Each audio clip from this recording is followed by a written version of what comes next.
IRSC's Startup Talk is on WPSL from the Treasure Coast Lexus Studios. Treasure Coast Lexus, US 1, south of Midway Road. Access through the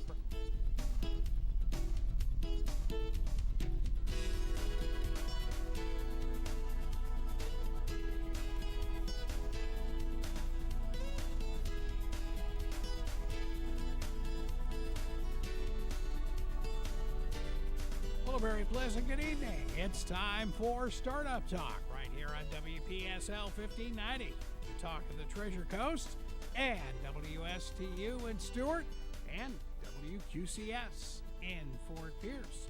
Now our host, Mr. Tom Kindred. Thank you, sir, and welcome to another segment and installment of Startup Talk, the show designed to assist and help Treasure and Resource Coast residents who want to start, grow, or accelerate their business. As I always say, what a great place it is to own and operate a business along the beautiful Research and Treasure Coast. We will spend time during our hour together this evening to highlight and create awareness regarding the very powerful and robust business assistance and resource programs that exist right here in our community at our very own Indian River State College. I am Tom Kindred, and I serve as the Regional Director for the Small Business Development Center here at Indian River State College. As always, underwriters for this segment of Startup Talk are the law firm of Dean, Mead, Minton, and Zwimmer, celebrating 30 years of service on the Treasure Coast. Our good friends at Harbor Community Bank, met with them today, as a matter of fact. Our good friend Steve Waters at Harbor Community Bank. Good guy. And Bill Casey. Harbor Community Bank, banking the way it was the banking the way it used to be. And finally, our good friends who have been with us from the very beginning, Express Printing of Port St. Lucie. So we do, as always, we thank our friends at Dean, Mead, Minton, and Zwimmer, Michael Minton and Joe Zwimmer, and our good friends at Harbor Community Bank for underwriting and supporting our show, and our friends at Express Printing of Port St. Lucie. We got to get Zwimmer on this show. I was talking to him. I told him the other day. I said I'd like Michael and Joe to come back on and kind of give us an update as they wrap up their 30-year celebration. Sure. At the law firm. So, yes, I'm hoping to have them on. So, Greg, how are things with you this evening? Well, WQCS isn't the only station moving this show around. We did. We moved our slot at WQCS. We're now on Saturday evenings. I should say evenings, Saturday afternoons at 4 on QCS. And we can take our helmets off. Yes. And thank the Miami Dolphins for playing all 4 of their preseason games on Thursday night. And they still will have, believe it or not, they're going to have a 2-hour pregame show talking about preseason football. So you're telling me, Greg, that Startup Talk is getting bumped by the Dolphins? By the Dolphins. Wow. Okay. Well, I guess if you got to get bumped, I guess that's a good reason. Yep. Thursday, August the 8th, it's going to be Atlanta at the Dolphins. And we will be on that Tuesday. So we'll be on the 8th. And the 10th is when the preseason starts. And then the following week, 15th, we'll be on a Tuesday night because our Quit Talk Coaches Corner is off the air because there's no school. So Coaches Corner will kick in September. And then August 22nd, we'll be on the air on Tuesday night, and August 29.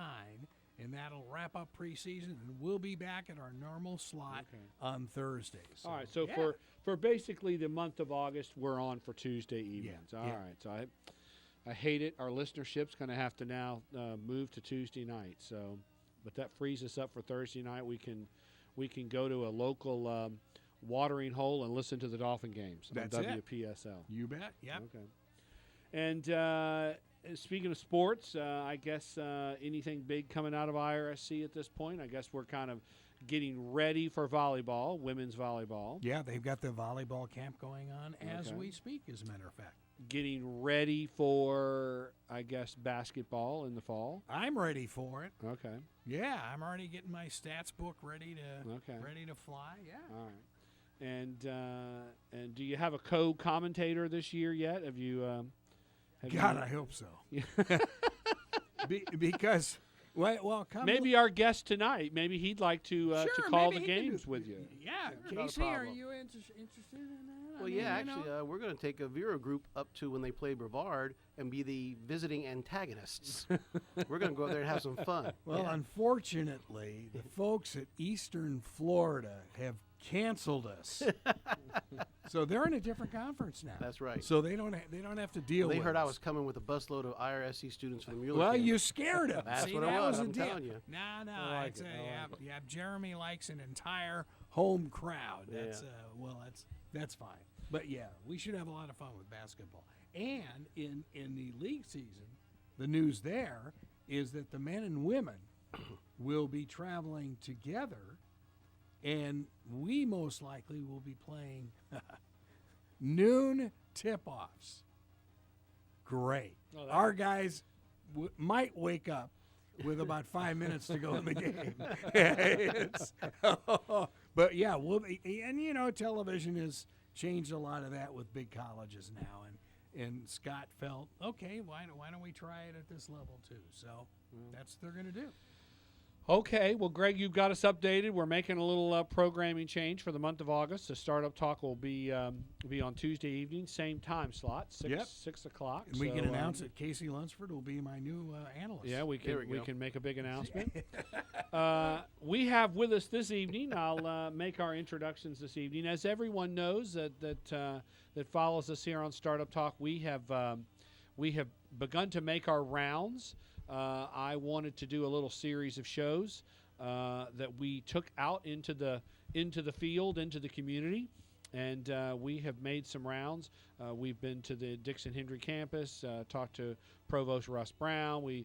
Last week we were down at Chastain, met with our provost down there, Beth Gaskin, and so in our continuing series to introduce and talk with our provost from each campus, we have with us tonight legendary member of this community and the Treasure Coast. We've got provost from the Mueller campus in Indian River County. We've got with us tonight Mr. Casey Lunceford. Casey, thank you for taking time out of your evening. I know they're long days, and then we asked you to come in here tonight, so we do appreciate you My taking pleasure. time. Well, I appreciate the chance to talk a little bit about what we're doing and reminisce a little about some things we used to do. That's right. Well, I'm telling you, every time I talk to Casey and all the things that you did in this community, you must have started when you were 16 or 17, because you don't look old enough to have accomplished all you've done in the school system and along the Treasure Coast. But anyway, we look forward to talking about what's going on up in Vero and reminiscing a little bit. Real quickly, I just want to talk about a few upcoming classes. We've got some. I'm really kind of excited about our fall. As always, part of our mission at the Corporate and Community Training Institute and the Small Business Development Center is to consistently try to, look at what's coming, look at the new trends in business, be innovative with our courses and our classes, and we've really got some new offerings that are, I think, going to be pretty exciting. But August the 10th, we've got our social media class: LinkedIn, Twitter, Pinterest, Instagram, Snapchat, and mobile marketing. That's being instructed by Leanna Haig on main campus. That's August the 10th.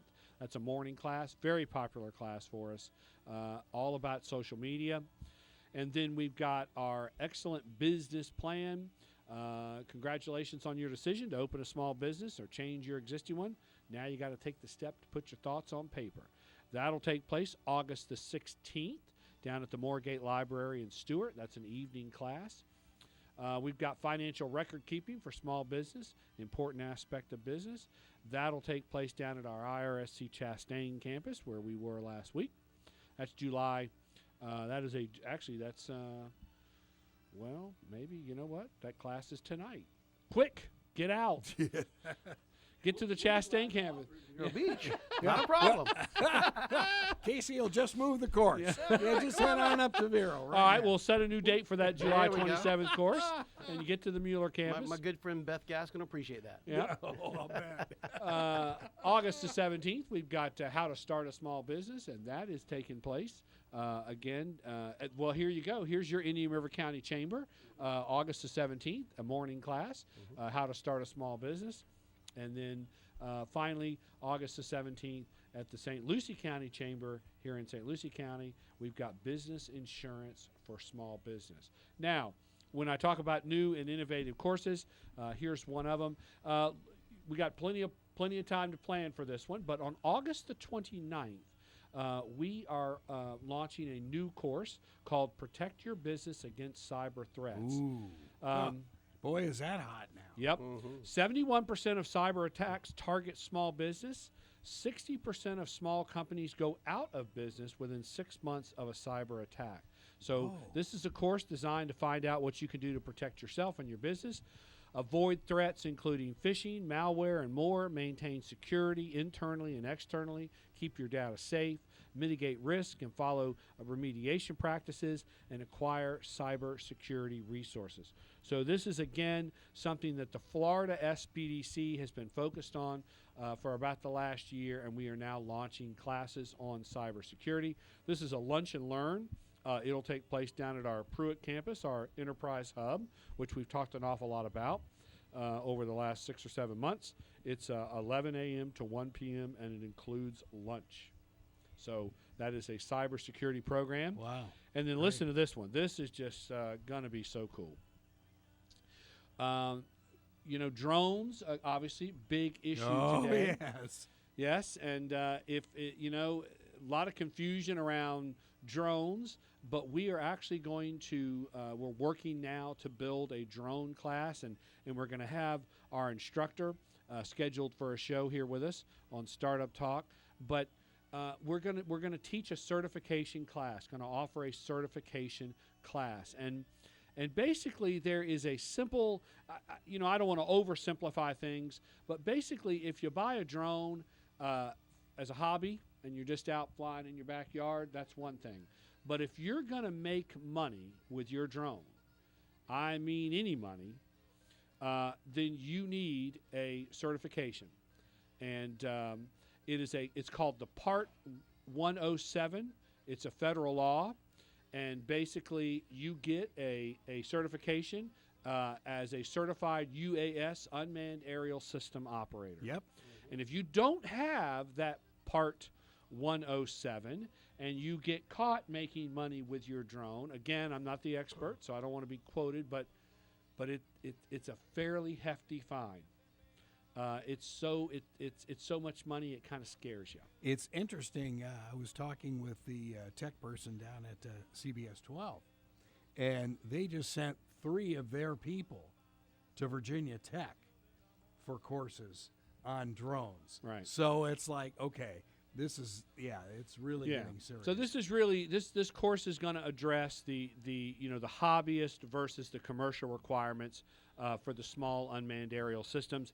And again, last year, the FAA launched, the long-awaited small unmanned aircraft system regulations with the new Title 14 Code of Federal Regulations, which is this Part 107. And the immediate response from the UAS community was, do I need this Part 107? Remote pilot certification for my operation. So which campus is this going to be on? We're gonna do Mueller it on campus. Yeah. Yeah. That's right. Land. That's Hey, right. Well, hey, we why could do it in not? Why Mueller. not, Casey? We'll do it in Vero Beach. We're actually again haven't decided where it is. We're still building the curriculum, but we've identified the instructor, and we are beginning to build this class, and I think this is going to be a real benefit for our community. I think Let me know. I'll let CBS 12 know. It's a lot easier to come up here than it is to go to Virginia. To Virginia Tech, yes. Well, it's a big industry. I mean, I can tell you weekly we have flybys over the Mueller campus. Somebody comes out and they're playing around the hobbyists and things, and they'll come in, but our staff have been told we need to make sure that we're watching who that is and what they're doing. Right. So think a lot about of real it. estate people are using Well, that's right. I was a lot going to of say the real estate. It's so big in real estate today. Go out and get the aerial shots of the house, and again, that there's a case where if you're getting paid for that, if that homeowner's paying you or the real estate agent's paying you, you have to have the Part 107 certification. Well, it's such a visual world today. People want to see the video. They like to see that stuff, and it's the virtual tour stuff. But yeah, we had a company come out and ask for permission to actually do our campus. They were doing different spots in New York County to put on their main page for their real estate agency. So when you go to the real estate agency now, you see a 2-minute synopsis of in New York County, and it was quite impressive. But I know they paid big bucks for that. Yep. So anyway, did they at least give you video of your campus? Well, I did. I asked for that part of it. I said, make sure I get that part. Yeah, you so bet. Oh, yeah. So hopefully that class will be ready and to launch in the fall, and I think there's going to be a lot of That's cool. Think about the municipalities that are using drones and again. So anyway, think that will be very helpful in our business community. It was interesting. There was a drone company at the Hurricane Expo in Port St. Lucie that was brand new, and they were saying, we'll come out to your house and shoot the video of your house with obviously no damage because there haven't been any storms. And the fact that you can hand this over to your insurance agent, say, this was my house before the storm. Right. Yeah. Right. It's just another tool. It really is. Yeah, you're right. And again, the college, we're very engaged in the Entrepreneurship Development Institute in the whole drone space. The Applied Technology Department is using some drones to do some research on the lagoon. So very much engaged in it, but it was this question of who really needs the certification. Is there a certification? So we are going to clear all that up through the CCTI and offer the certification class. So I'm very excited about offering that. And your television show has drone footage. IRSC main campus. Right. Absolutely. Yeah. Absolutely. Very cool. So, as always, the most important details to remember regarding these training classes is that all the training classes brought to you by the SBDC and SCORE and SBA are no cost to attend. There is never any cost to engage an SBDC consultant. I tell folks, and I had the honor and the opportunity this morning to speak to the Treasure Coast Builders Association, their Martin County chapter, and I told them this morning that back when I was in business, had I taken the opportunity to become engaged in and use these resources, I am confident I could have been a better manager, owner, and operator. The college and its president, Dr. Massey, have done an incredible job of building what I like to always call a very powerful one-stop shop for business assistance and support through the Dan K. Richardson Entrepreneurship Development Institute. The EDI, as we call it, is made up of that SBDC, Small Business Development Center, the Corporate and Community Training Institute, and our Business Incubation Program. You can always get the latest on all that we're doing at the EDI through that IRSCbiz.com. That's IRSCBIZ.com. And check out the events calendar. And as I always tell people, I promise you will be surprised, shocked, and impressed at all the trainings we've got going on through the community. My wife created her own business a few years ago. She wasn't sure when her boss was retiring, and we went out and used the SBDC to not only get some good ideas, but also to verify. Because you're right, people do it on their own. You look at all those forms and everything, and we got some really good advice. And she formed her own LLC, and she keeps it active, even though she stayed with the company. But it was really good. It was a good experience. It really was. Well, and today I was talking earlier to Greg before the show started, but we actually had a meeting today with one of our underwriters, Harbor Community Bank, our good buddy over there, Steve Waters, and we're also going to launch a new training class, our Profit Mastery program, and Harbor's going to do a little pilot program with us and reach out to some of their customers. So again, we've got some new powerful courses and classes that we're about ready to launch. So I'm very excited about all that. So, and I appreciate the plug too, and because it's important that we talk about those that have used the services and did it work and did it help. So with that, we're going to turn back to our topic tonight, which is Casey Lunceford and our Indian River County Mueller campus.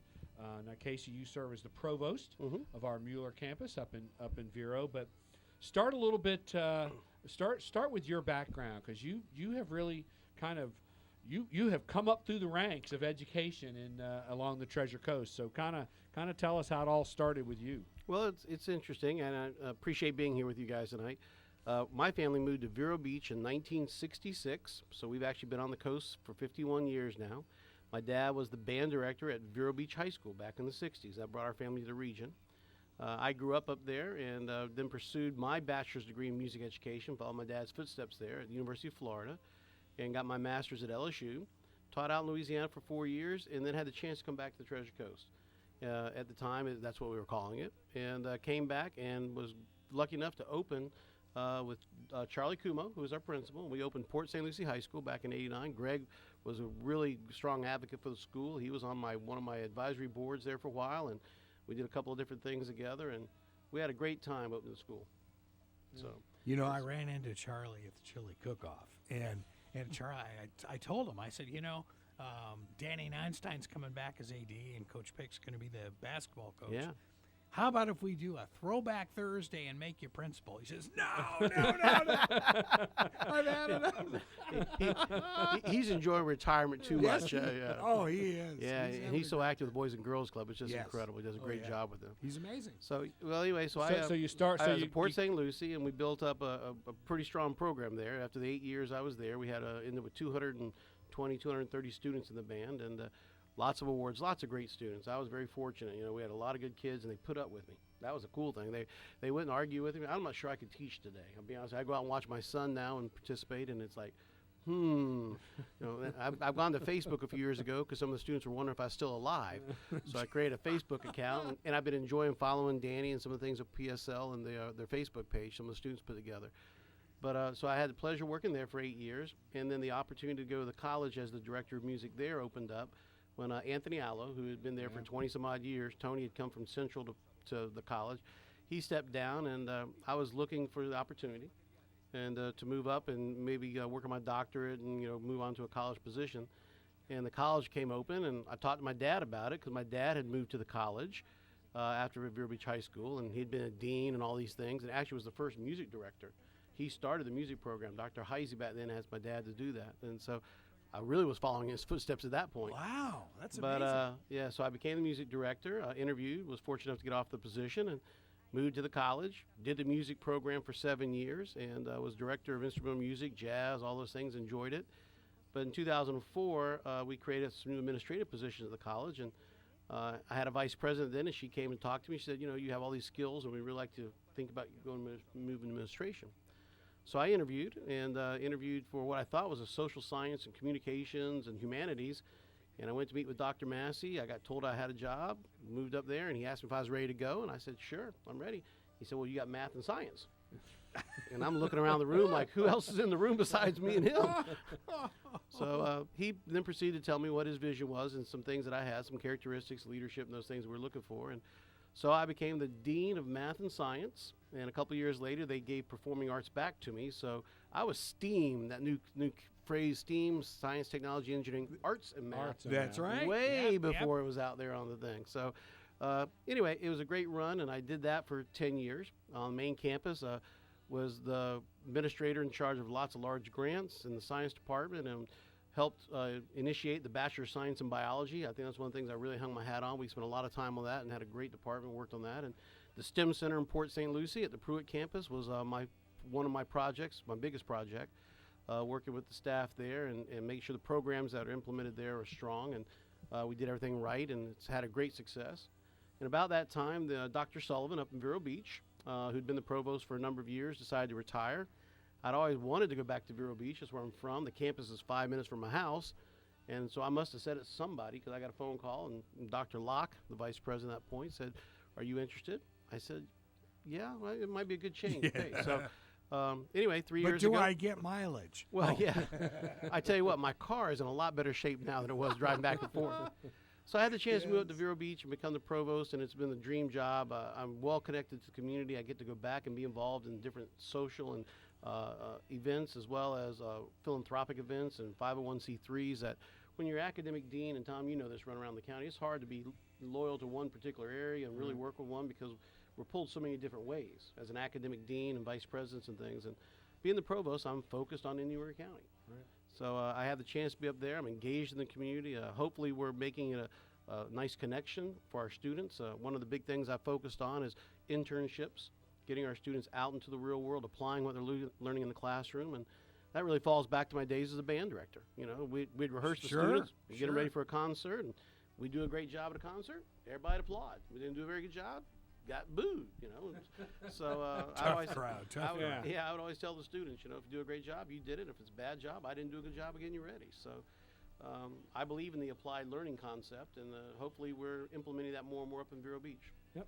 Well, it is. It's a lot of fun to come up to Mueller since you've been up there. A lot going on, and you've been very supportive, of course, of the EDI, and we recently did one of our Shark Tank events at Mueller, and we were there, and we did the show live from the Shark Tank event. So we're excited. You've been very supportive, and we appreciate that. So we bring the community out. The Richardson Center is a gym, and when it was built, the Richardson Center at the Mueller campus built in 1999. It's been that long, and it was the showpiece piece. People came for conferences and different things. And it kind of went by the wayside. Everybody kind of took it for granted there for a while. And again, when I came on board, we've really re-emphasized the use of that facility. And we had the community coming out. We had 196 events there last year. Wow. Wow. All total. Really? Yeah, counting classes and our Lifelong Learning Institute, which is housed there. Yeah, sure. But we had 191 events last year and look to improve that even more this year. I do have a complaint, though. Go ahead. Where are the courses of Captain Hiram's? Well, we do have our Sebastian campus. Now we do. One of the outgrowths up there is we have a campus in Sebastian at Main Street. Well, there you go. It is only about 3 or 4 blocks from there, but we had 390 students last semester. And Dr. Katie Nall. Just in Sebastian. Dr. Katie Nall is our program director, and she's mentored that site. And we now have 4 classrooms and offices, and in fact, in the fall, we'll have 2 full-time faculty. It's a beautiful historic building. Yeah, it's really cool. Wow. It is. There's a Indian River Lagoon Association. The Historic Society of Sebastian is there, and then we're the other partner in the building. And awesome. Katie's been up there 11 years, and we're going to have over 400 students a semester there. Wow. We just opened and consolidated. Didn't really open. We consolidated classes in Fellsmere with the same model. We went to the City Hall, which is an old elementary school. We've taken over the 3rd floor. We have 3 classrooms up there where we're doing English as second language and GED right now. But we also had our citizenships classes. Very proud of the staff. They had 17 people last year become U.S. citizens in Fellsmere. Very cool. Oh, yeah. And that's great. And so then we'll start with academic classes now, starting in January is our goal. Okay, Casey, I have no more questions for you. You've answered all of them. Let's go back to the history of the Mueller campus a little bit.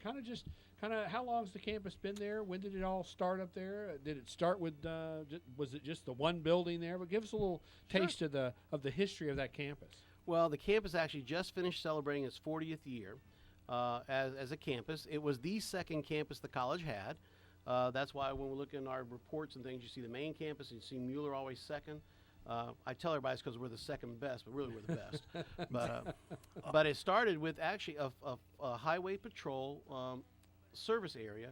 Back in the late 70s, I-95 ended in Vero Beach. The entire country came from New York to Vero Beach, and I-95 stopped. Really? Yep. Then you had to take the turnpike down to Palm Beach Gardens to get back on I-95. Martin County and St. Lucie County were the last 2 counties in the country, the entire country, to have their highway put in. And so the Florida Highway Patrol put a service area. They put some bunks and they put some facilities, and they built a training center. And when I-95 was completed, then they no longer needed that location, and they donated to the college, and that became our first building there. I didn't realize, wow, and that's that great. original building. The original building, actually now part of the charter high school. Right. And then the A building was built, where most of the classes were in the 80s and 90s, and then the B building was built as well in the mid 80s. So it actually started as a Florida Highway Patrol area, donated to the college. Your main building is the Schumann. Now it is. The Schumann Center is now our main building. The original buildings, like I said, celebrated the 40th anniversary. The Schumann building's been up about 9 years now, and it started what I call the westward expansion. Yeah. If you haven't been to Mueller, we actually have a road that runs through our campus, directly through the campus, and that again goes back to some history. The original road was part of the St. John's Water Management, but the agreement was when that road deteriorated to a point it could not be used, we had to create our own new road. We couldn't replenish that road. So we had to scramble, and the county worked with us to create a road that comes through. It's called College Lane, but it runs right through the middle of campus. So you go to the left to get to the original buildings, and then across the street you go to our new buildings. Okay. And so I call that the westward expansion side of campus, and we have the Schumann Center, which is an academic building and where our administrative offices are located, as well as the Richardson Center, which I've mentioned, and the Brackett Public Library. It's a joint use library. It's a fantastic space. All right, and then again, you've got the Richardson Center, and you kind of touched on all the things you've done in the Richardson. But again, talk a little bit about that facility and what is it capable of doing there. It's really unique. It was the first conference center the college had, and we hold right around 240, 250 in theater style. But for dinner, we can hold about 225. But it's unique in the fact that it has multiple uses. We have a large auditorium that I just mentioned. We have a strategic planning room that many businesses come to use. There's a large room that holds about 30, and then 4 breakout rooms. And those breakout rooms, their walls are all whiteboards. So as you get in there and you're planning and strategizing, you can write all of the whiteboards, and then that also electronically prints out on a computer. And so that's a very high technology use. The other thing we have is our Culinary Institute is located there. And that's probably the sexiest program we have on our campus. It's fabulous.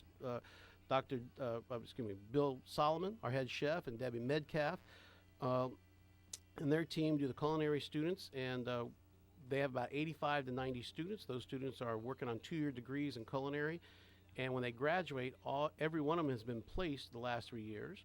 But they're also high quality. This last October, 3 of our students went to Germany to compete at international culinary competition of professional chefs, not college chefs, professional chefs, and with 500 entries from around the world, our kids came back with a silver and 2 bronze medals. Yeah. I mean, they're top 3 in the world in the quality they do, and that was because of the quality of the teaching, but it's also thank you to our community. Quail Valley up in Indian County really underwrote a lot of the effort there. Joe Farah, who's the head chef, would have our students come over every Wednesday night for 4 hours, and they would work on it, and he would pay for the consumables and everything, and he did a fundraising dinner for them, and that's just an example of how the Culinary Institute works with our community partners. And all of our students are already, as soon as they're graduating, they're placed in the local clubs and restaurants. They're not flipping burgers with a culinary degree. Right. Of which you have several clubs up there. We do. The private club is a major part of the Barrier Island. We have John's Island, of course, was probably the most famous, but you have Windsor, you have Orchid Island, you have the Moorings, which doubled their space last year, and then, of course, Quail Valley. So there's some major clubs along the Treasure Coast, and they partner with even some of them down in Martin County that they have Sailfish Point, some of those places. So our students are getting placed. They're doing a great job.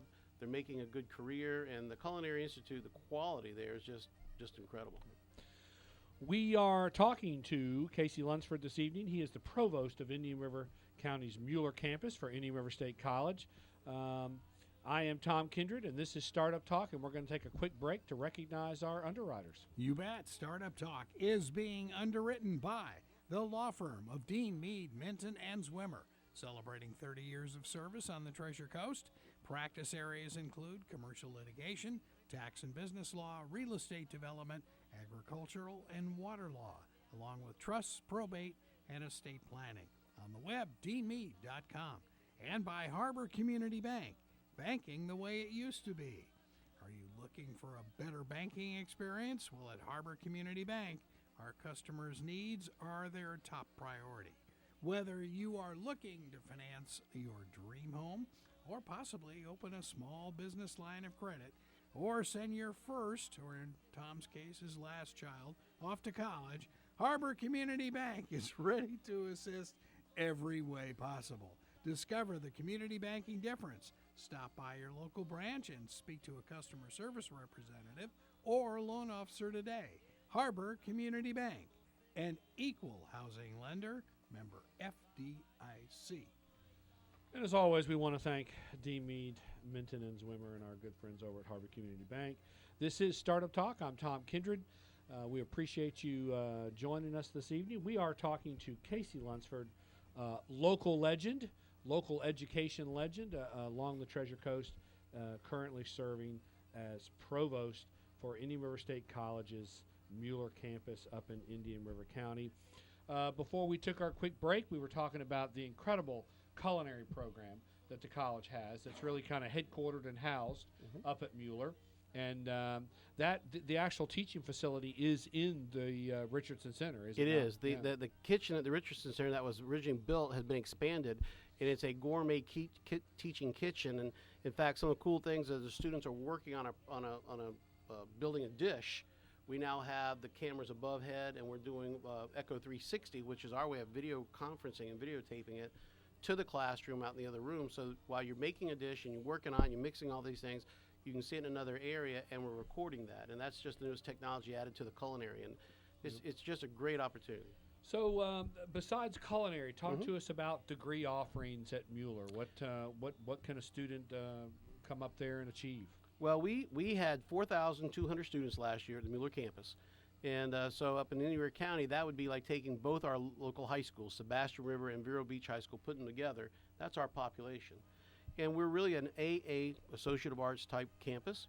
Most of our students do transfer on to universities or really stay with IRSC. Right. More and more they're staying home because of the quality of work we have. We do have some career and technical education, as in culinary. We also have HVAC, the air conditioning. We partner with the school district to use part of one of their facilities at night, and we're looking to expand that partnership in the fall of 2018. The local school board in Indiana County has just been working on creating a technical and career high school, and we'll go in there and partner with them and do classes at night, which will expand those type of offerings for career and tech, and that's very important. The other thing we do is we have a lot of dual enrollment, a lot of high school students there. Our numbers show that 35% of the high school graduates in Indiana County come to the college. And that's a pretty good chunk of change. That's founded with really the charter high school, which anybody knows anything about Indiana County, Indiana Charter High School is on our property. They lease the property from us. And they are the largest charter high school in the region. There's 700 students at that high school in the fall. Wow. They have a big international draw. That's been a really nice addition to them. Students from Italy, Sweden, Norway, and China have become students at the charter high school. That's nice to mix those cultures. And those students actually come over and take some dual enrollment classes too, so it's interesting. Now, where do those students live? They live with local families who sponsor them. They're paid. They pay their country, or they pay the educational consortium that they go through to come over here from their country, a fee, and they get to come over here, and then families house them and host them, and they live with them for either 6 months or they live with them a whole academic year. Wow, do many of those students come to IRSC then? Some of them are coming over to do dual enrollment. It's a little bit iffy. We have to make sure they have certain transcripts and certain credentials to take the classes. But they do. They come over and they look at that. They don't stay. I mean, they're on a student visa. They've got to go home. And so they'll stay for the academic year, and then they'll go back. But it's nice to see them come over and mingle in our lobby and our student areas that we've created. Again, I'm one of those folks that believes in nurturing the student. If they enjoy coming to the campus, they're going to take more classes. They're going to take more classes. They're going to graduate faster. It's not just about the academic setting. It's about all the things we offer. And we have several student areas that we've put up since I've been there, and cleaned up the campus a little bit, a couple gazebos in different places. We created a Frisbee golf course out back, 3 holes. For students to do some of that kind of stuff in the spring, and not in the typical summer when it's hot. We're not out there now. We have our Welcome Back coming back, and we're going to have a rock band, the rock band of the coast, Soul Jam, very popular up in Brevard and Indiana County. They're going to be on campus for our day, so a lot of cool things we try to do. And pretty much any student services or support services that are on main campus or on your campus, talk a little bit about student support. Well, I do want to throw out one other program. We created last year the hospitality program. That's an extension of our culinary, but also our business department. So you get a business degree in hospitality, and again, serving the needs of our community. The beach area in Vero Beach is very active, those private clubs we talked about. So hospitality is probably the biggest promotion that the biggest program we're trying to promote right now and continue to grow. Well, and again, to go back to your comment about the business too, my gosh, you've got Arlene Green, who is just a monster, business professor up there who just really makes a lot of things happen. Very innovative, reverse job fair she does, and talk a little bit about what Arlene does up there. Arlene is a gift to our campus. And she's a gift to our college. She's a great recruiter. She takes time with her students. I'll give you an example. She's teaching 4 to 9 o'clock on the summer, and yet yesterday she was there at 7 a.m. for our new student orientation. She volunteered to come in and help me and make sure things were running smoothly. Whatever she can do to help, she is always there to do that. And her students, many of our hospitality students come out of her program. Right. She shares that with us. She does 2 unique things. At the end of the fall semesters, her students do a reverse job fair where they make posters and they tell people who they are and the businesses come to them. Right. Last year, 9 students were hired the night of the event out of 32 students that were there. Then in the spring, she does speed interviewing. And it was very unique. You get 5 minutes. We had 44 businesses come to volunteer their time, and our students worked their way around all night long over about a 2.5-hour stretch, 5-minute interviews with everybody. And what was impressive that night, I had 2 CEOs of very large, lucrative banks there. They're not their minions, the CEOs. They believed in it so much. And it was a very interesting night. And so, again, kudos to Arlene and the students who participate. That night, I believe there were 11 students offered positions out of the 44 students. So. Oh my goodness! Yeah. So great. Again, but back to student services, Yep. financial aid, all those advising, things. pathways, all that's on your campus. All that's also? there. When I got to Mueller campus, coming up on my 3rd anniversary in September, we had 2 advisors, and they were overwhelmed. And through working the budget and working with the bosses, we now have 6, and that really has helped us be more efficient. We're doing a much better job of meeting the needs of the students and getting them in a timely fashion. So you can get advising, you can get guidance. We have a full-time financial aid. We have a career and transfer officer, Edie Marcel, who helps students get jobs and do their career and resume building. I now have a standing order on our campus. If a new student walks in the door while they're waiting to see an advisor, they come in and take a career coach assessment. We're not just going to have you sit there playing on your cell phone. Well, the career coach is a great tool to give us an idea of what they might be interested in, what their strengths are. It takes about 7 to 8 minutes to do. And now we add that to their folio saying, here's what your strengths are for a possible career, if this is what you want to do. So we're trying to do those kind of things. We track our folks. The moment you walk in, we put you in the computer. We Google Doc you. How long did you wait? How long were you an advisor? How long was you to get out the door? I track that very carefully. If a student's been waiting more than 15 minutes, I'm usually out there trying to figure out why. This is not going to happen. We are a business, and our students are our customers. And so we've improved that. We've improved the flow on the campus. We've moved our testing site and able to enlarge that because, again, more and more Indian River County students take internet courses. They'll take blended courses. We're a feeder for that. And besides IRSC, a lot of our students go off to UCF.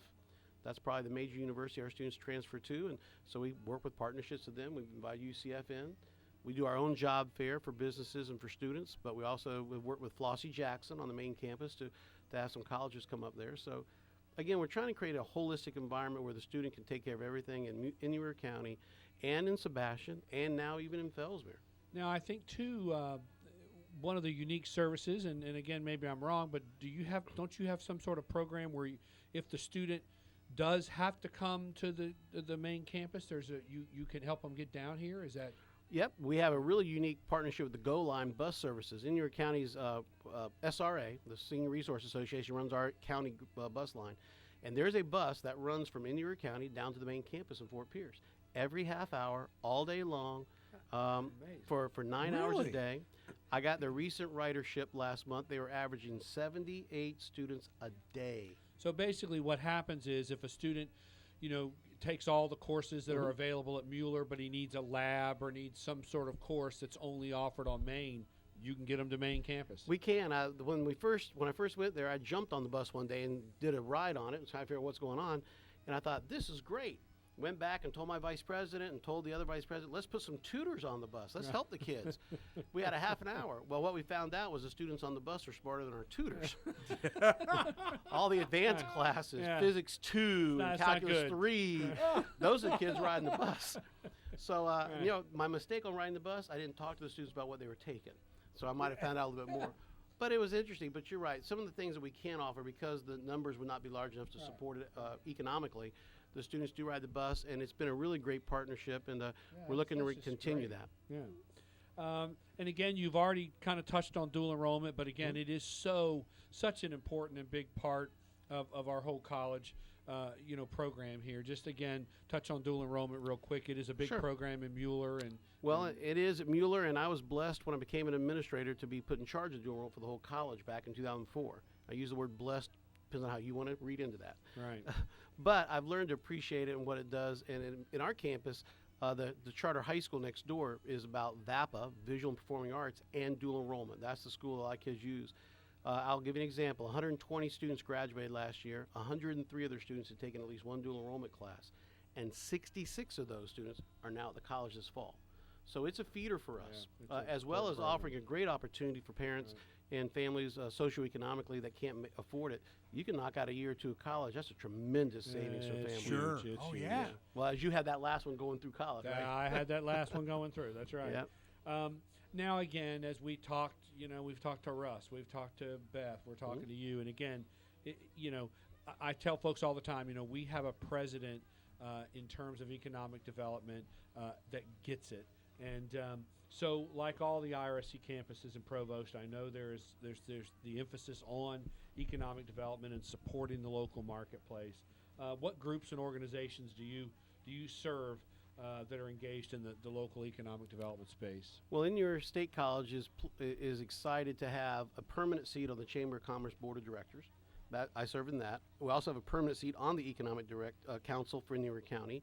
Helene Hazeltine is our representative up in Indian River County, and she works closely with Martin and St. Lucie County together. So I serve on that, and we are working on some projects. You're right, Dr. Massey is very attuned. As busy as he is, I'm always amazed how in tune he is with the community and what's going on. And we're working on a couple of projects now. The hospitality program came out of a breakfast lunch meeting he had with some people. And they said, we need to look at this, and he brought that back to me, and we've been working on that and able to implement that. We're doing a few things with our airport and trying to do some projects out there, stay in tune with that. But that's two. I also serve on the Gifford Youth Achievement Center Board. I serve on the United Way Executive Roundtable. Those are four. I'm thinking there's 7 boards I'm on. I have to go every month. I got to keep up. Oh, man. So it's quite intensive, but that's our job. Besides taking care of the academics, the second part of my job, when people ask me what do I do, what's a provost do?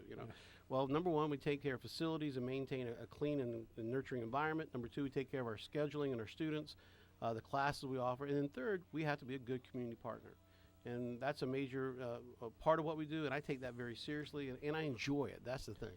And you even talked about your personal involvement with the SBDC, but as with all campuses, the SBDC is on your campus. You have a rep that serves Indian River County, trainings, workshops, and again, I guess one of the biggest examples of your involvement in entrepreneurship is the annual Indian River State College Foundation Entrepreneur of the Year event is actually held at your campus. Well, talk a little bit about that event. Yeah, the Dan K. Richardson Entrepreneur of the Year is honored each year through our Richardson Center.